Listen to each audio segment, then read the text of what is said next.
Bem, nós vamos continuar, né, o texto de Malaquias e vamos continuar agora a partir desse princípio aqui, que o povo... Eu vou fazer um apanhado, né, do que estava acontecendo para que a gente fique todo mundo na mesma página, caso alguém não tenha acompanhado a classe daqui do templo. Que já tinha quase um ano que eu não voltava aqui, né? Muito bem. Valeu. Bom demais.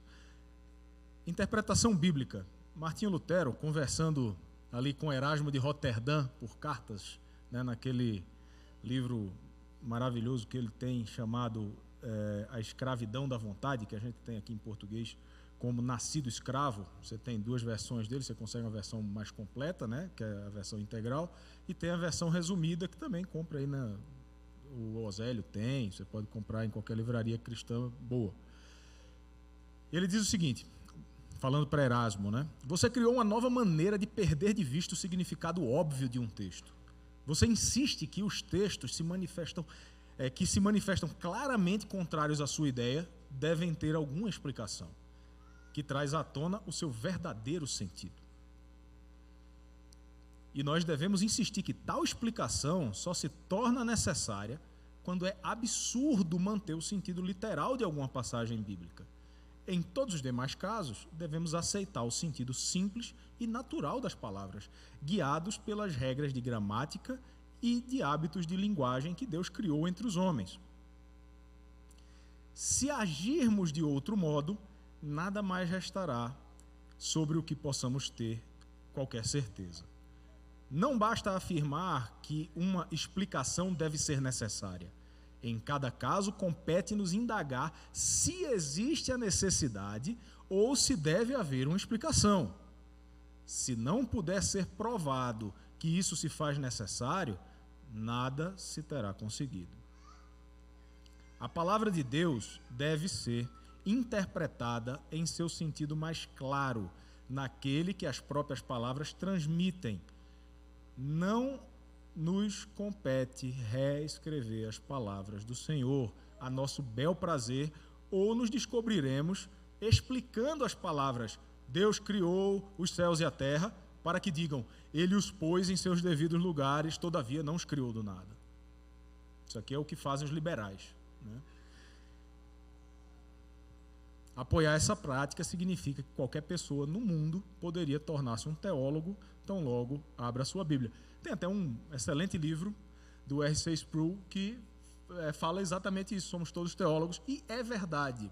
O que Lutero está criticando aqui não é que você, abrindo sua Bíblia, você seja incapaz de qualquer interpretação, mas qualquer pessoa, né, que não se capacitou para fazer uma interpretação adequada da Bíblia, que não tem conhecimento nem de contexto, nem tampouco de linguagem, etc. e tal, muito provavelmente ela vai fazer uma interpretação um pouco deficiente, né, daquilo que ela está lendo.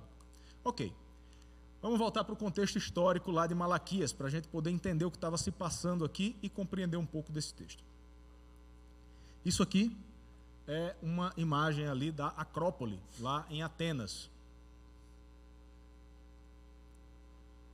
O século V a.C. foi o século quando terminou o cativeiro babilônico, né?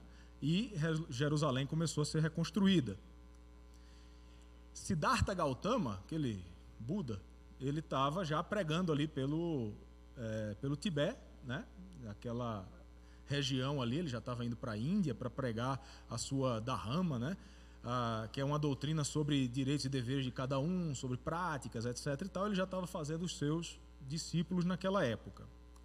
Sun Tzu, o general chinês, ele já tinha escrito A Arte da Guerra. Pessoal que trabalha com negócios aí e com forças armadas, o pessoal militar, certamente já leu isso. A República Romana já estava instaurada. A primeira monarquia romana, né, a monarquia, a fase de Roma do começo, a fase chamada monarquia já tinha caído, já tinha se tornado uma república. A Batalha de Maratona já tinha sido vencida pelos atenienses. Sófocles já tinha escrito Édipo Rei. Heródoto já tinha começado a escrever sobre história. Heródoto, para quem não sabe, é o chamado pai da história. Hipócrates já estava lá com o seu juramento, o pai da medicina. Temístocles, o grande estrategista militar, também já estava famoso por suas conquistas.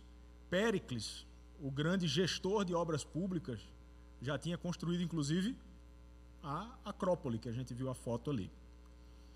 Sócrates já tinha falado sobre a maêutica. Sócrates já tinha até sido compelido a tomar cicuta por causa disso. Leônidas I, aquele do 300, né? Já tinha enfrentado e perdido a batalha para Xerxes, né? E Policleto de Argos já tinha feito todas aquelas estátuas gregas que a gente acha bonitas, assim, que a gente vê, olha que legal, que escultura quase perfeita. Então o estado da arte estava bem avançado, né? A guerra do Peloponeso também já estava terminando. E aí surge Roma, ainda como república, começando a fazer algumas mudanças no quadro político mundial. Enquanto isso, a restauração do culto estava acontecendo ali, que é justamente o tema do livro do profeta Malaquias. As primeiras muralhas já estavam sendo construídas na China. A grande muralha foi começada 200 anos depois disso, mas aquela que é a famosa, né? Mas esse hábito de construir as muralhas na China já tinha começado.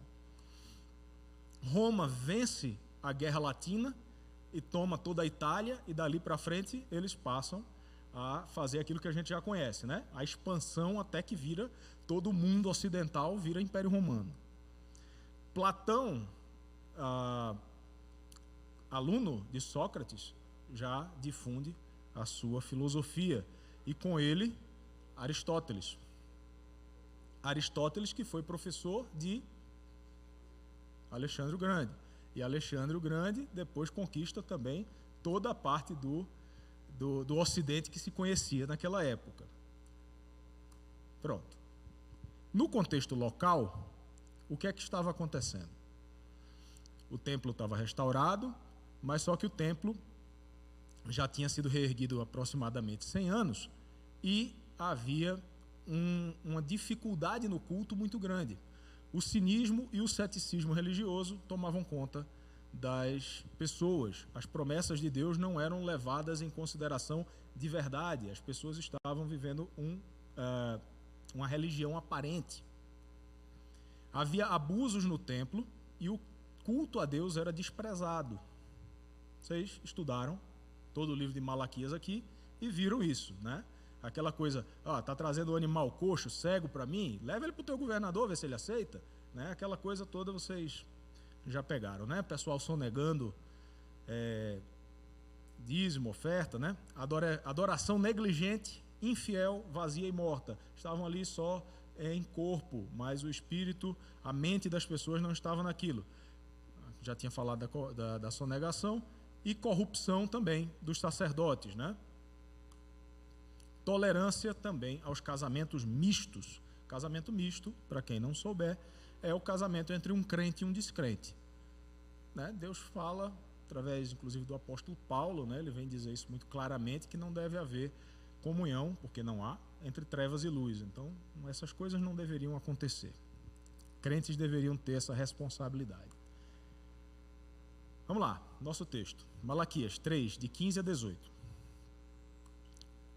Ora, pois, nós reputamos por felizes os soberbos, também os que cometem impiedade prosperam. Sim, eles tentam ao Senhor e escapam.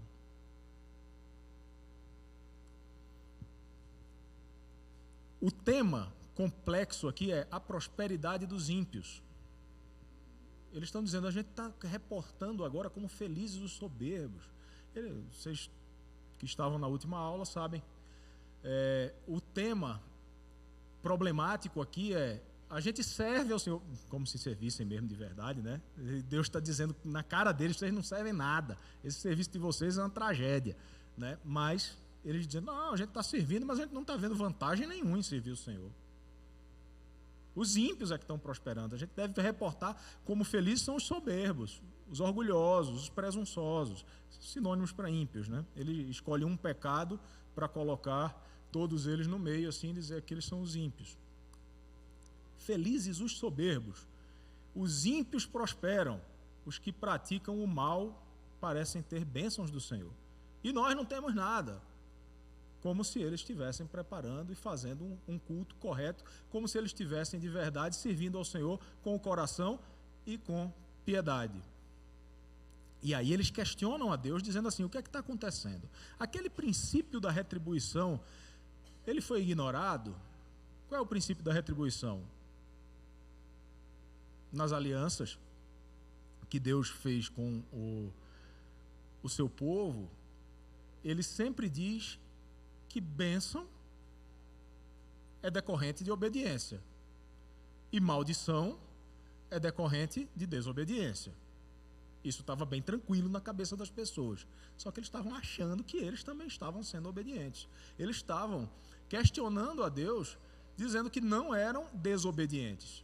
Pelo contrário, diziam, não, nós estamos obedecendo. Em que a gente está ofendendo? Quais são as nossas palavras duras? O que é que a gente está falando que está fora do lugar?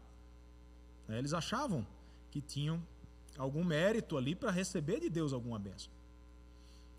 Mas aí eles dizem, o soberbo é que está recebendo bênção. Quem está sendo abençoado é o ímpio. Aí eu faço a pergunta para vocês. O que é um ímpio?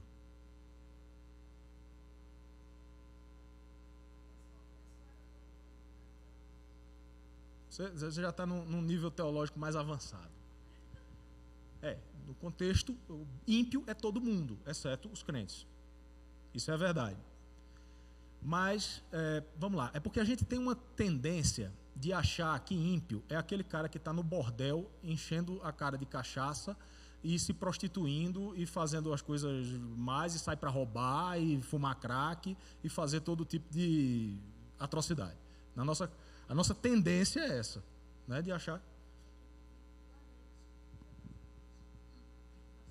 É o que não vive piedosamente, segundo o padrão de Deus, à vontade. Eu tive uma professora de Direito Civil, doutora Maura Gomes, que ela me disse isso, o nome tem que servir para alguma coisa. Ímpio é o contrário de pio. Pio é a mesma coisa de piedoso. Então é isso mesmo. Um ímpio é toda aquela pessoa que não é piedosa. E o que é uma pessoa piedosa?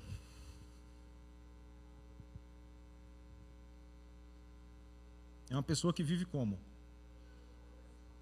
De acordo com o quê? Com o padrão de Deus. Aquela pessoa que segue seus mandamentos, aquela pessoa que obedece à palavra de Deus, que obedece à vontade de Deus. A observação deles aqui não é uma observação louca, não. Os ímpios prosperam. Vocês acham que os ímpios prosperam por quê? Eu falei aqui algumas coisas que dão algum tipo de insight sobre isso. Quando eu mostrei ali um bocado de gente top, que estava desenvolvendo seus países, desenvolvendo suas terras, suas nações, com estratégia, com ciência, com conhecimento, provavelmente, esses países que eram muito ricos, eles tinham, e tudo ímpio, tá? Todo mundo desobediente, todo mundo seguindo seus corações, fazendo cultos idólatras, né, politeístas e tal, mas todo mundo sabia sobre boas técnicas de irrigação, boas técnicas de agricultura, técnicas militares, conheciam já filosofia no estado mais avançado da coisa, e filosofia naquela época não é essa filosofia de ficar aí pensando bobagem e fumando maconha e essas coisas, não. Filosofia, naquele tempo, era conhecimento científico, basicamente. Fala, Mateus. Você perguntou do sucesso? O sucesso é porque eles buscavam conquistas e resultados sem pensar no amor ao próximo. Era tudo por eles, nada para os outros. Os outros são inimigos. A falta de amor ao próximo certamente faz com que eles tivessem uma gana maior, né? Uma vontade maior de conseguir passar por cima e chegar até lá. Aécio não, é o Lisboa, desculpe.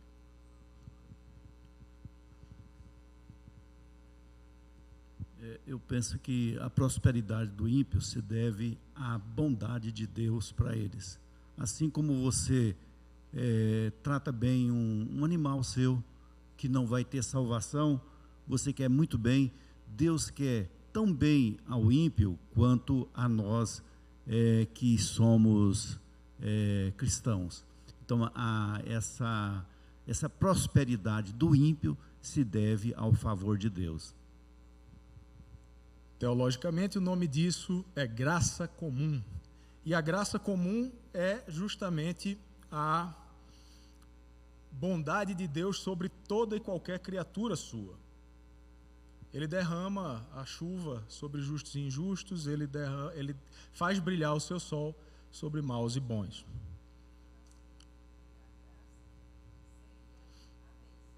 Não, vamos lá. Bênçãos materiais, esse é o cerne da questão. A bênção material, ela vem sobre justos e injustos. Vamos lá. Esse ímpio, como eu falei, ele não é o cara que está no bar bebendo, embriagado, somente ele. Mas é o cara que é bom empresário, é o bom militar, é o bom professor, é o bom funcionário público, é qualquer um. Né, que tem uma boa família, que cuida dos seus filhos, que ama a sua esposa, que faz todas as coisas, que paga em dia seus impostos. Esse cara, legal, que está andando agora de lancha ali no Lago Paranoá, não rouba ninguém, não faz mal a ninguém, né? Faz tudo certinho. Só não tem essa coisa de crer em Deus e tal, né? Ele só não é um cara muito religioso, né, vamos dizer assim.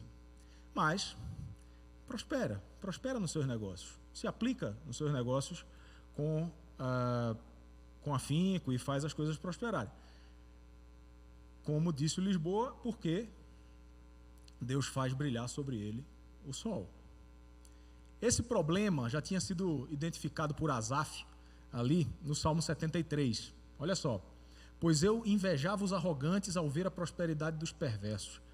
Para eles não há preocupações, o seu corpo é sadio e nédio. Não partilham das canseiras dos mortais, nem são afligidos como os outros homens. Daí a soberba que os cinge como um colar, e a violência que os envolve como um manto. Os olhos saltam-lhes da gordura, do coração brotam-lhes fantasias. Motejam e falam maliciosamente da opressão, falam com altivez. Contra os céus desandam a boca, e a sua língua percorre a terra. Por isso o seu povo se volta para eles e os tem por fonte de que bebe a largos sorvos. E diz: como sabe Deus? Acaso há conhecimento no Altíssimo? Quer dizer, desprezam a Deus, né? Eis que são estes os ímpios, sempre tranquilos, aumentam suas riquezas. Quando o coração, aí pulando, né, depois eu vou falar sobre a outra parte do texto, pulando aqui para o final, para a conclusão dele. Quando o coração se me amargou e as entranhas se me comoveram, eu estava embrutecido e ignorante, era como um irracional a tua presença.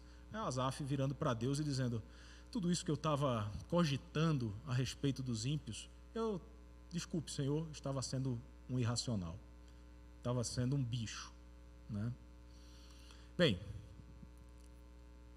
a observação que os ímpios, vamos lá, eles eram ímpios, né?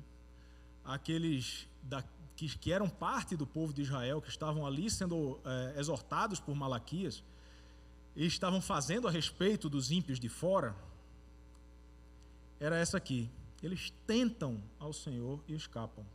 E essa palavra tentar, ela é interessante, porque ela já foi usada por Malaquias aqui alguns versículos antes. Alguém sabe onde?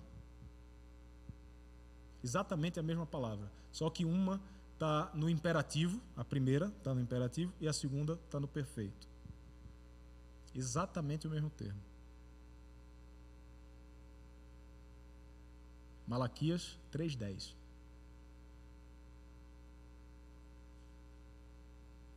Provai-me nisto. aquele desafio de Deus, provai-me nisto, exatamente o mesmo termo do tentar. E aí é interessante que a gente encontra interpretações diversas para esse tema aqui, né? Mas a gente vai chegar lá. Oi.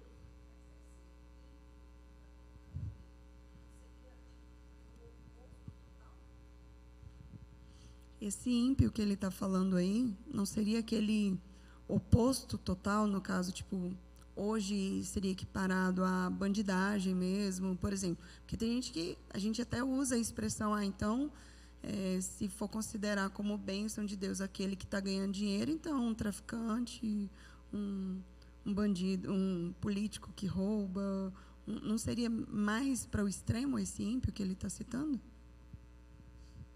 Nesse caso aqui, eu não sei se o texto nos permite olhar, eu acho até que não, para dizer que é ímpio, assim, o malvado, não é o ímpio bonzinho, né?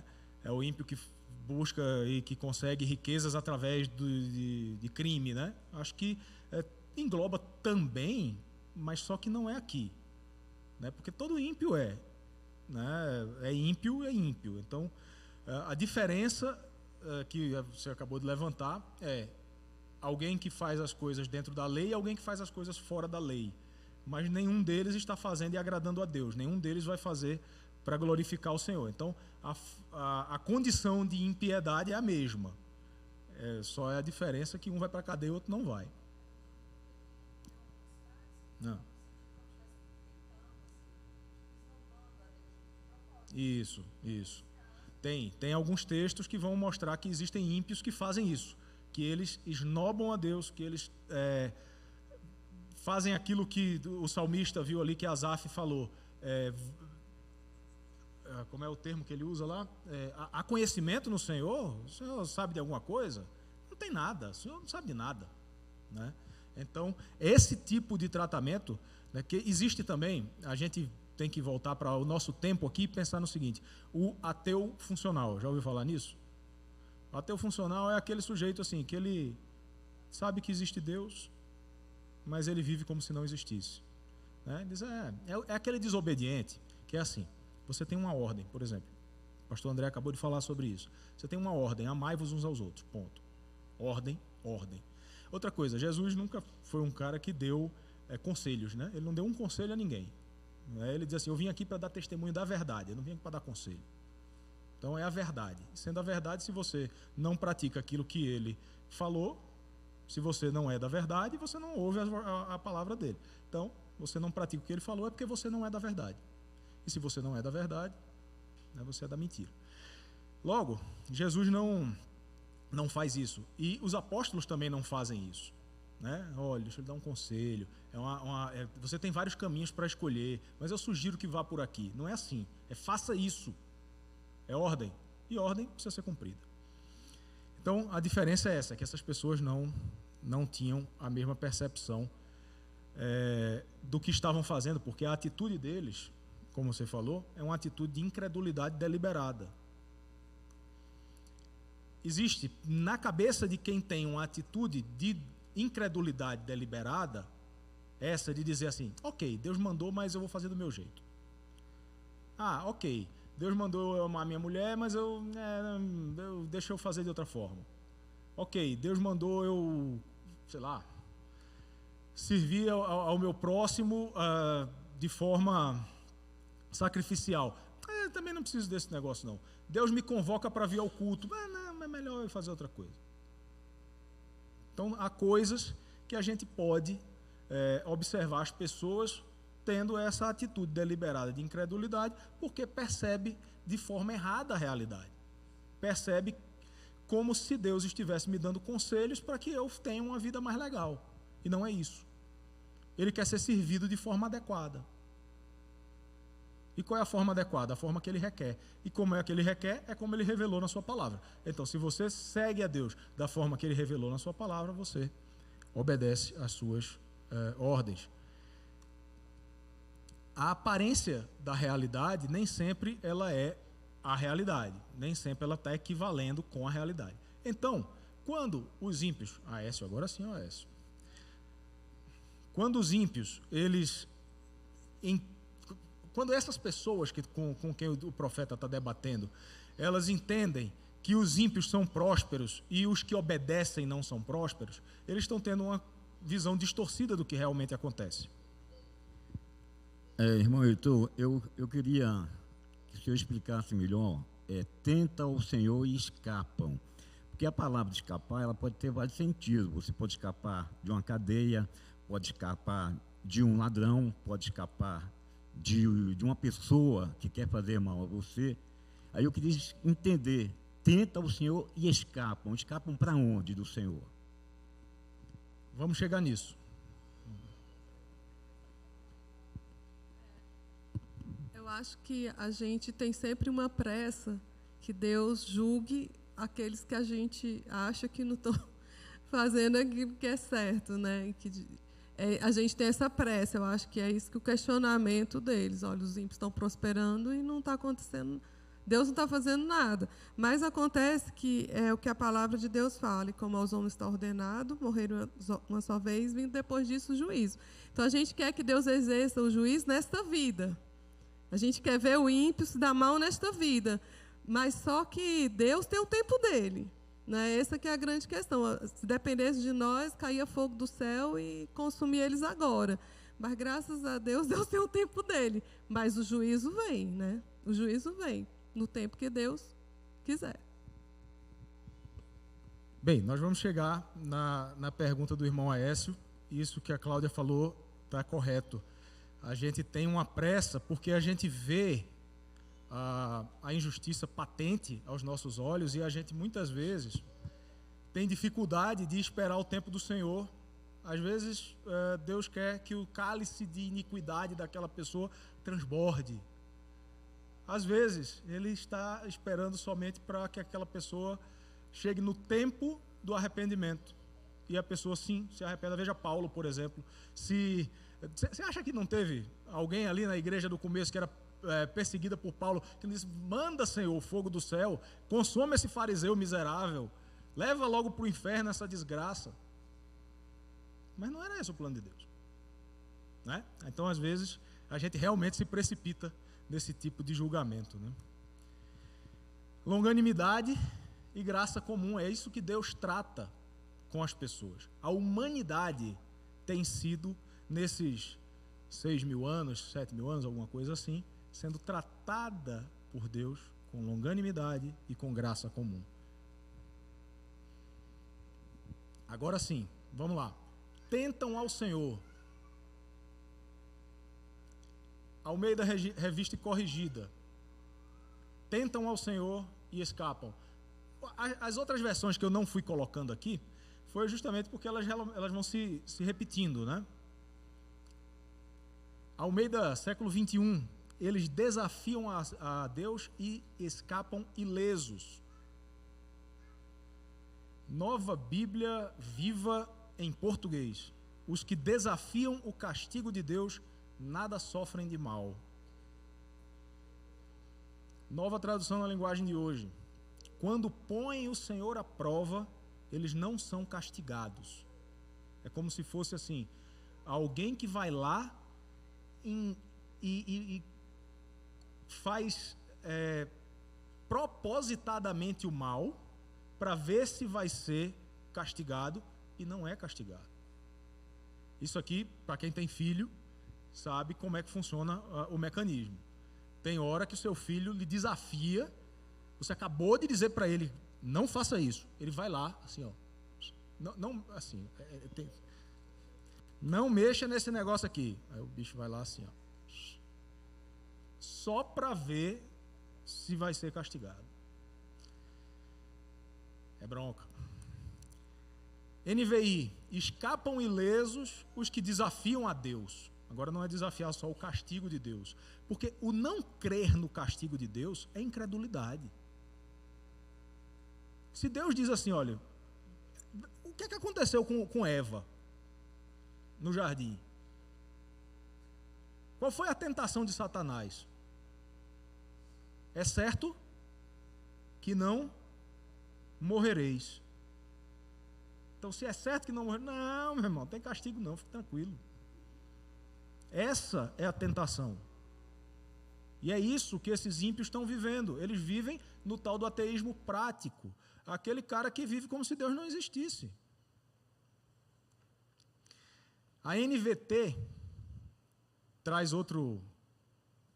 uma outra conotação aqui, né? Os que provocam a ira de Deus, nenhum mal sofrem. Então, vamos lá, junta tudo isso aqui. O que seria tentam ao Senhor? Tentar ao Senhor é desafiar a Deus, desafiar o castigo de Deus, pensar que o castigo de Deus é uma mera ameaça para você não fazer alguma coisa, que ele não é uma realidade, que Deus não é, vou usar uma expressão bem nordestina aqui, não é macho para fazer aquilo que ele disse que ia fazer. Põe o Senhor à prova nesse tipo de teste e por isso provocam a ira de Deus. E não acontece nada com esses caras, eles não recebem o castigo, eles não sofrem nenhum dano, eles permanecem aqui prosperando desse jeito, com a vida dessa. Essa era a indignação. O nosso irmão Tiago Abdala, no comentário dele, ele fala o seguinte: Deus demonstrou ao longo de todo o livro que age com fidelidade à sua aliança. Seu amor pelo seu povo não mudou. Está disposto a abençoá-los desde que haja arrependimento e obediência. O grande problema é que o povo não demonstra um coração puro e as pessoas veem a religião como uma negociação com Deus. Creem que o Senhor é obrigado a abençoá-los por realizarem certas atividades. Aqui agora a gente chega no coração dessas pessoas. Eles não estão indignados com os ímpios, com a prosperidade dos ímpios, porque Deus fica sendo ofendido por causa disso. É porque eles olham e dizem assim: mas nós que temos uma vida tão pia, tão santa, a gente que vive aqui para servir ao Senhor, a gente está se afadigando no serviço a Deus, a gente não está recebendo 1/3 das bênçãos desses caras. Lembra o seguinte: Israel não só era um país que estava sendo agora reintegrado à sua terra, depois de um exílio vergonhoso, mas era um paizinho de nada. Era isso aqui, era como o próprio Deus chama, acho que é o profeta Isaías, né? E tu, vermezinho de Jacó. É pequenininho, não é nada demais. Isso aqui, na frente da Grécia de Alexandre o Grande, na frente da Babilônia de Nabucodonosor, na frente da Pérsia de Xerxes, na frente do Império Romano, o que seria isso? Nada, nunca foi nada. Estava ali pequenininho, mas era eleito de Deus para um propósito que Deus elegeu. Mas, como país, nunca foi grande coisa. Nunca foi. E aí isso fazia com que eles se sentissem humilhados. Porque eles diziam: a gente está aqui servindo com todo o coração. E Deus está aqui o livro inteiro dizendo assim: vocês não estão servindo nada. O serviço de vocês é uma tragédia. Vocês precisam de arrependimento. Se arrependam e voltem aos termos da aliança. E aí sim vocês vão ser abençoados. Então, hoje, transpondo aqui esse ensinamento para agora, o que é que a gente vê? O evangelicalismo é isso. Faça e receba. Sirva e seja abençoado. Né? Dê o dízimo e receba o trízimo. Dê seu sangue, seu suor aqui, Deus vai lhe honrar. Pode ser. Mas você não deve fazer qualquer coisa dessas pensando em receber de Deus alguma resposta positiva nesse sentido. Você faz por obediência e por amor. Obediência e amor. Se não é isso que está no seu coração quando você serve a Deus, repense a sua prática. Você pode estar servindo a você mesmo, servindo a algum interesse do seu coração, ou tentando apostar numa loteria da felicidade espiritual. Né? Dizer assim: eu vou colocar aqui, depositar o meu trabalho esperando que Deus me traga alguma coisa. Ele não prometeu isso a ninguém. Ele promete e ele cumpre bênçãos de fidelidade para aqueles que são obedientes, para aqueles que amam de verdade. Esses sim vão colher frutos disso. Mas, se você está pensando em fazer por causa dos frutos, então aí você pode estar num caminho muito errado. No que diz respeito ao segundo verbo, lembrando que o primeiro verbo é aquele provai-me nisto, ao segundo verbo, quando ele diz que os ímpios tentaram Deus, sabemos, o trabalho da incredulidade para contender com Deus. Esse tentar é o incrédulo contendendo com Deus. O profeta usou a mesma palavra pouco antes, quando disse, prove-me nisto. Mas Deus, então, à maneira dos homens, se submeteu a um julgamento. Aqui, pelo contrário, o profeta condena a insolência que prevalece muito no mundo, quando os homens procuram confinar a Deus, impor-lhe uma lei e investigar os seus julgamentos. Confinar a Deus e impor uma lei a Deus. É isso. Basta você ligar a televisão aí, nesses horários que tem esses cultos, nesse pessoal que faz culto de libertação, culto do empresário, culto da família, culto disso, daquilo outro, você vai ver alguém determinando coisas a Deus, alguém querendo que Deus o honre por qualquer coisa que ele fez. Então você vai encontrar hoje, como eu falei, no evangelicalismo, isso aí de todas as formas, né? E aí ficam algumas perguntas aqui. Como costumamos responder a Deus quando não vemos benefícios concretos, materiais na nossa vida? Seu carro está quebrado, você não tem dinheiro para consertar, e aí? Como é que você responde a Deus? O aluguel está ficando apertado, aí você vai ter que mudar de lugar. Como é que você responde a Deus?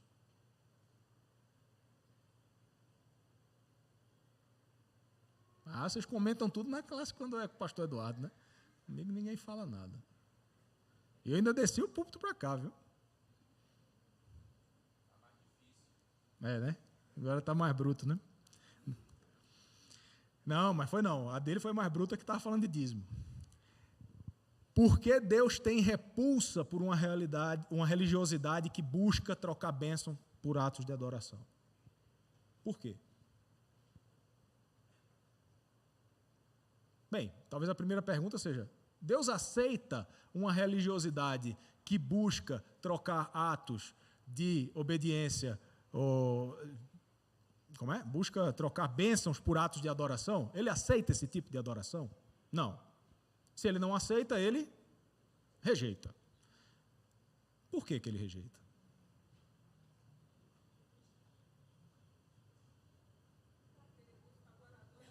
Porque é a quebra do primeiro mandamento, também, espírito em verdade. É a quebra do primeiro mandamento, não terás outros deuses diante de mim. O sujeito que está fazendo isso aqui, ele tem outro Deus, muito claro, é o ventre. O cara está buscando, é o seu benefício. Isso é afronta direta ao primeiro mandamento. Nunca esse culto vai ser aceito. Nunca. O cara pode se flagelar ali, arrancar a mão, fazer o que quiser. Nunca. Diante de tantas desigualdades, aí tá, não dá para a gente dizer que esse mundo é uma perfeição, né? Está bem longe disso. E como disse o pastor André, a tendência é ladeira abaixo, sem freio de mão, né? E ainda por cima com Satanás empurrando. Diante de tantas desigualdades, como devemos nos opor à tendência de interpretar a pobreza e a escassez como indicações de que Deus não é justo ou que está ausente? Eita, não vai dar para falar da reforma. É isso que dá da aula ficando fazendo pergunta, tá vendo? O pessoal muda as coisas. E aí? A gente vê lá, pessoal passando fome, turma na guerra, tal, aquela coisa, pessoal morrendo, e aí? Como é que a gente olha para essas coisas?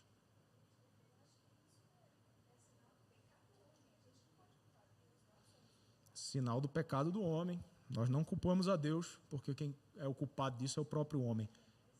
E mesmo assim, Deus, na sua misericórdia, no seu amor, Ele ainda não derrama a ira dele, como Ele poderia derramar. Veja só, um mendigo Vamos lá, um homem rico. Vamos começar com um homem rico. Um homem rico, esse que está lá, passeando numa lancha bem grande. Aqui nem tem essas lanchas todas, né? Mas assim, aquele cara que tem tudo o que precisa, que esbanja em todos os seus prazeres. Um homem que não lhe falta absolutamente nada. Esse homem ímpio, no momento em que ele morrer e ele chegar no inferno, o primeiro minuto no inferno vai fazer com que ele esqueça todo o bem que ele teve nessa terra. E ele vai se arrepender amargamente de ter vivido para esses prazeres, ao invés de ter vivido para Deus. E o mendigo mais chagásico, o mendigo mais leproso, aquele que não tem nem o que comer, só vive doente, o cara é famélico, o sujeito magro, aquela coisa, né, cheio de coberto de lixo, ali, fica ali pela W3 Sul, embaixo de uma marquise daquela, tentando se esconder do frio. Esse homem, quando ele chegar no inferno, ele vai ter saudade da vida dele. Saudade. E vai passar a eternidade se arrependendo de ter passado aquela vida maravilhosa em relação ao inferno, sem ter conhecido a Cristo. A graça comum é isso aqui, ó. E é assim que Deus age na humanidade. E desde que o fizera mordomo de sua casa e sobre tudo o que tinha, o Senhor abençoou a casa do egípcio por amor a José. A bênção do Senhor estava sobre tudo o que tinha o egípcio, tanto em casa como no campo. Deus abençoando um ímpio idólatra de falsos deuses por amor a José. O Senhor é bom para todos, e as suas ternas misericórdias permitem todas as suas obras, inclusive a formação de um exército que vai conquistar, inclusive o cara ter uma fazenda que produz muito, e etc. Tudo isso. Em ti esperam os olhos de todos, e tu, a seu tempo, lhes dás o alimento. Abres a mão e satisfazes de benevolência a todo vivente. Não é só o justo, o injusto também. Porque ele faz nascer o seu sol sobre maus e bons, e vir chuvas sobre justos e injustos. O Deus vivo, que fez o céu e a terra, o mar e tudo que há neles, contudo, não se deixou ficar sem testemunho de si mesmo, fazendo o bem, dando-vos do céu chuvas e estações frutíferas, enchendo o vosso coração de fartura e alegria. O Deus que fez o mundo, tudo o que nele existe, sendo ele Senhor do céu e da terra, ele mesmo é quem a todos dá vida, respiração e tudo mais. Não vos enganeis, meus amados irmãos, toda boa dádiva e todo dom perfeito são lá do alto, descendo do Pai das luzes, em quem não pode existir variação ou sombra de mudança. Adiantando no texto, porque a gente já não vai ter tempo. Vamos em frente. Estamos somente no 2º versículo, né? Então, os que temiam ao Senhor falavam uns aos outros. O Senhor atentava e ouvia. Havia um memorial escrito diante dele para os que temem ao Senhor e para os que se lembram do seu nome. Veja que legal. Havia um remanescente fiel ali. Até agora, Malaquias só tinha descido a ripa, falando do culto deles, falando dos sacerdotes, falando de todo mundo. Aí, de repente, aparece um grupo, os que temiam o Senhor. E começaram a falar entre si.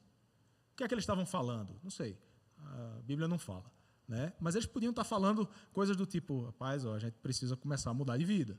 Ou então, dizer, essa situação aqui não está fácil. Não sei, não dá para saber. Mas o Senhor atentava e ouvia. O Senhor do céu, prestando atenção no que aqueles homens estavam conversando. E havia, na frente do Senhor, um memorial. O que é um memorial? É um livro. Um livro de anotações escrito ali sobre algo que não se pode esquecer, né? Para os que temem o Senhor e para os que se lembram do seu nome. Então, estavam anotados os nomes daquele rapaz, como é? Fulano aí. Bom, gostei. Tá, e anotando o nome deles.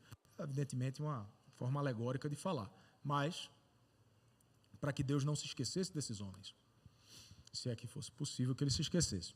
Tiago Abdala fala o seguinte: Deus agirá com o remanescente fiel de acordo com o seu compromisso. A tarefa de Malaquias era difícil. Ele anunciou a mensagem do Senhor a um povo de coração endurecido. Entretanto, uma parte do remanescente de judeus, identificados como aqueles que temiam o Senhor, reagiu positivamente à confrontação de Deus. Aqui podia ser um momento ótimo para a gente falar sobre a reforma agora, né? Mas eu vou terminar a aula aqui. O remanescente fiel, quem é isso aí? Havia naquele meio gente que reverenciava o Senhor. Os crentes, eles têm consciência da realidade de Deus. Aqueles que olhavam e diziam, essa reclamação que esse povo está fazendo aqui, ela não corresponde à realidade. Isso aqui é uma invenção do coração deles, para achar que Deus está tratando mal os que fazem bem, mas não é verdade. Então, quem é crente percebe, porque o Espírito faz com que você veja coisas com clareza. Eles são fiéis à aliança e são obedientes aos mandamentos. E o Senhor presta atenção e ouve esses crentes. Você vai ver, a gente falou sobre isso aqui em 1 João, que Deus atende orações. Ele ouve orações dos crentes. Ele se agrada disso. Ele não esquece daqueles que são seus, e Paulo fala para Timóteo, ele conhece os que são seus. Conhecer a Deus é conhecer a pessoa de Deus e conhecer os seus atributos. E aqui se lembrar de Deus e não se esquecer de Deus e reverenciar a Deus é colocar Deus no lugar dele, juntamente com os seus atributos. A sua santidade, a sua justiça, a sua fidelidade, a sua misericórdia, o seu amor. Não sabemos se eram pessoas que se arrependeram ao escutar as palavras que provinham de Deus, ou se eram aquelas que, ao contrário da maioria, já viviam um compromisso real. O que realmente se destaca é a sua atitude de coração. Temiam ao Senhor e honravam o seu nome, o que levou Deus a escutá-los. A atitude dessas pessoas não passou despercebida para Deus e consta em um livro memorial para registrar os nomes dos que os temiam, dos que o temiam e que sempre honravam o seu nome. Um livro escrito na presença do Senhor. A ideia de um registro em que Deus guarda os nomes daqueles que lhe pertencem também aparece em outras passagens. E é uma garantia de que não serão esquecidos. E o que é que Deus vai fazer? Qual é o tratamento que Deus dá para essa turma, para o remanescente fiel, para aqueles que temem a Deus no meio de um bocado de incrédulos? Eles serão para mim particular tesouro, naquele dia que prepararei, diz o Senhor dos Exércitos. Poupá-los-ei como um homem poupa a seu filho que o serve. A gente tem a tendência de, quando pensa aqui no poupa a seu filho que o serve, a gente fica logo pensando no filho pródigo, né? Um que não serve e o outro que ficou em casa servindo o pai. Mas não é muito bem isso, não. Vamos lá. Um tratamento que é diferenciado, por quê? Porque é propriedade exclusiva de Deus. Ele diz assim, esses caras são meus. Segunda coisa, Deus protege a sua propriedade exclusiva e guarda com muito cuidado e carinho. É um guardar daquele, vocês não se perdem. Vocês são meus e daqui ninguém tira. Não há quem possa arrebatar as ovelhas da mão do Pai. O Senhor, então, preserva esses eternamente. E o que é que vai acontecer naquele dia? Ele diz, aquele dia que prepararei, eu vou preservar eles naquele dia que prepararei. O que é que vai acontecer naquele dia? O juízo. Aí sim, vai ter a retribuição, é o grande momento em que as cartas vão estar todas na mesa, todas as coisas ocultas serão reveladas, e aqueles que são para a ira vão receber a ira, e aqueles que são para a misericórdia vão receber a misericórdia. Um filho que serve é um filho que é obediente. E esse filho obediente, ele vai ter uma certeza para ele, que a sua obediência, que o seu serviço não foi em vão. Se você tem as obras de obediência, se você mostra na sua vida os frutos vindos dessas obras de obediência, como frutos do amor, como frutos da presença do Espírito, que o próprio pastor André falou aqui com a gente hoje, você pode ter a certeza, o seu serviço a Deus não é em vão. Deus honra aqueles que servem a Deus de coração. Não sei como Ele vai lhe honrar. Pode não ser com um carro novo, pode não ser indo morar numa casa grandona no Lago Sul, não sei. Eu não sei como vai ser. Pode não ser com nada disso, pode nem ser nessa vida, como a Cláudia falou.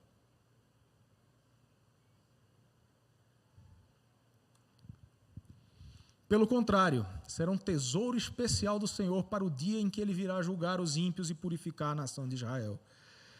Deus terá compaixão do remanescente fiel, assim como o pai tem compaixão de seu filho obediente. Então, naquele dia, vocês vão ver outra vez a diferença entre o justo e o perverso, entre o que serve a Deus e o que não serve. Duas categorias de gente, um justo, um perverso, um que é servo de Deus e o outro que não é. A Bíblia não dá muitas gamas de categoria de gente para a gente, sabe? É assim, é judeu, gentio, é crente, incrédulo, é filho de Deus, filho do diabo, é obediente, é desobediente. Não tem um meio termo. A gente não tem um espectro no meio aqui, né, cinzento. O que a gente tem ou é ou não é. Como Jesus, né, o pessoal gosta desse Jesus revolucionário aí, a turma gosta dele, né? Jesus revolucionário diz assim: quem não é por mim é contra mim. Quem comigo não ajunta, espalha. Então não tem meio termo, não tem neutralidade, não tem uma zona em que você possa transitar sem agradar a Deus ou ofender a Deus. Você está sempre numa das duas condições, ou ofendendo a Deus ou agradando a Deus. A justiça de Deus vai prevalecer. Então, a gente já falou, é o dia do juízo. Ele vai vir para julgar vivos e mortos, como está lá no Credo dos Apóstolos. Justo é aquele que serve a Deus. E perverso é quem não serve. As duas comparações que ele fez, né? Vocês vão ver a diferença entre o justo e o perverso, entre aquele que serve a Deus e aquele que não serve a Deus. Somente complementando. Justo é aquele que serve a Deus e que por isso se distingue daquele que não serve. Qual é a distinção? O que você faz para Deus? Isso vai distinguir você do mundo. Outro dia, um irmão daqui da igreja falou uma coisa interessante. A mãe de uma garota falou assim para ela: não, isso é coisa de adolescente mesmo, todo adolescente é assim. Aí ele virou assim e falou: tua mãe está te confundindo com uma adolescente do mundo. Porque está dizendo que todo mundo faz assim, está te confundindo com uma do mundo. Se eu fosse tu, eu mudar de atitude. Então, o que distingue você do mundo é como você age diante dos comandos de Deus, diante dos mandamentos de Deus. Né? Uma pessoa justa serve a Deus e por isso é obediente. Lá em Eclesiastes, para que você não tenha medo nem incerteza em relação ao futuro dos perversos, você vai ver isso aqui, ó. Assim também vi os perversos receberem sepultura e entrarem no repouso, ao passo que os que frequentavam o lugar santo foram esquecidos na cidade onde fizeram o bem. Também isso é vaidade. Visto como se não executa logo a sentença, né, Cláudia, que você estava falando, da pressa que a gente tem, sobre a má obra, o coração dos filhos dos homens está inteiramente disposto a praticar o mal. Já que não tem castigo mesmo, vamos cair na gandaia. Vamos se entregar também ao carnaval, porque é a melhor coisa. Né? Já que a gente não tem castigo nem tem bênção aqui, Deus dá bênção para o que faz o mal e dá castigo para o que faz o bem, já que esse negócio está bagunçado, então vamos viver na bagunça. Isso é o que passa no coração das pessoas. Ainda que o pecador faça o mal 100 vezes, os dias se lhe prolonguem, eu sei com certeza que bem sucede aos que temem a Deus.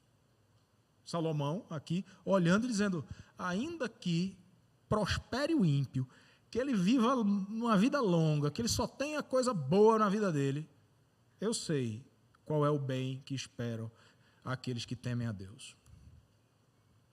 mas o perverso não irá bem, nem prolongará os seus dias, será como a sombra, visto que não teme diante de Deus. Uma sombra é uma coisa inconstante, é uma coisa que está ali e desaparece, basta que haja mais luz. Antes disso aqui, só para a gente ficar com esse texto aqui na cabeça. Quando do céu se manifestar o Senhor Jesus com os anjos do seu poder, em chama de fogo, tomando vingança contra os que não conhecem a Deus e contra os que não obedecem ao Evangelho de nosso Senhor Jesus. Estes sofrerão penalidade de eterna destruição, banidos da face do Senhor e da glória do seu poder. 2 grupos de pessoas aqui que fazem parte do mesmo grupo. Os que não conhecem a Deus e os que não obedecem ao Evangelho. Qual é a diferença? Está ali o Délcio, que é Gideão, e que estava agora, na semana passada, junto com os Gideões, entregando... Quantos foram, Délcio? Faz ideia de quantos? 23 mil Novos Testamentos, aqueles dos Gideões. Todo mundo conhece, né? Quem nunca viu um Novo Testamento dos Gideões? Glória a Deus, todo mundo já viu. 23 mil entregues na semana passada. Lá no Gama, só no Gama? Só no Gama. Por quê? Porque essas pessoas se importam, os Gideões. Eles dão trabalho, dinheiro, vida, tempo. Eles se importam que as pessoas conheçam a Deus. Sabem que só há uma forma de conhecer a Deus, que é através da sua palavra. Que sem acesso à palavra de Deus, isso não vai acontecer. E aí, os que não conhecem a Deus vão entrar nesse grupo aqui. Aqueles que nunca ouviram falar de Deus, não sei nem quem é. E o outro grupo é um grupo que a gente pode estar trabalhando com ele agora. Os que não obedecem ao Evangelho. Quando a gente anuncia a palavra de Deus para crentes, para gente que está na igreja, para gente que já conhece, gente que já examinou a palavra, a gente já está experimentado, mas mesmo assim está em desobediência, a gente está dizendo para você, corra desse destino aqui. Por quê? É o mesmo destino, o do desobediente e daquele que nunca o viu. Por isso que se fazem missões, por isso que a igreja investe na vida de missionários, por isso que a gente ora por eles, por isso que a gente faz tudo o que faz. Por isso que a gente se capacita, né? Tanta gente aqui estudando e tal, para poder vir, para discipular, para ensinar, para fazer tantas coisas assim nesse sentido, né? De exortar crentes, gente que conhece o Evangelho, a obedecê-lo, a conclamar a gente a viver uma vida piedosa. É isso. Se você quiser, depois dá uma lida lá no Salmo 73, entre os versos 13 e 20, aí você vai ver ali o destino dos ímpios também, que eu já passei 10 minutos aqui, então eu vou encerrar com vocês aqui hoje. Tá? Vamos orar para a gente agradecer a Deus por esse momento. Senhor, obrigado por esse momento em que a gente pode aprender um pouco mais da Tua Palavra e estar aqui juntos, a fim de que o Senhor aplique aos nossos corações isso que o Senhor nos ensina, a sermos obedientes ao Senhor e não, de forma alguma, invejarmos aquilo que os ímpios têm, porque o destino deles é terrível, mas o nosso destino o Senhor nos assegura. E por isso nós damos glória ao Teu bendito nome e agradecemos pela graça infinita que temos em Cristo, que perdoa os nossos pecados, a nossa miséria e nos transporta para o Seu reino. Ajuda a nós termos mais o Teu reino em nossa vista, para aquilo que a gente precisa fazer a fim de trabalhar em prol do reino, da expansão do reino, seja feito. Não pelos outros somente, a gente dá graças porque tem pessoas fazendo aquilo que a gente está sonegando fazer. Mas não permita que o nosso coração saia em paz quando a gente vê tantas pessoas lutando pela expansão do reino de Deus, enquanto às vezes nós nos acomodamos. Não permita que nosso coração fique em paz. Trabalhe isso em nós, Senhor, é o nosso pedido. no bom e irrecusável nome do nosso Senhor, porque dele, por ele e para ele são todas as coisas. Glória, pois, a ele eternamente. Amém. Bem, alguém tem alguma pergunta?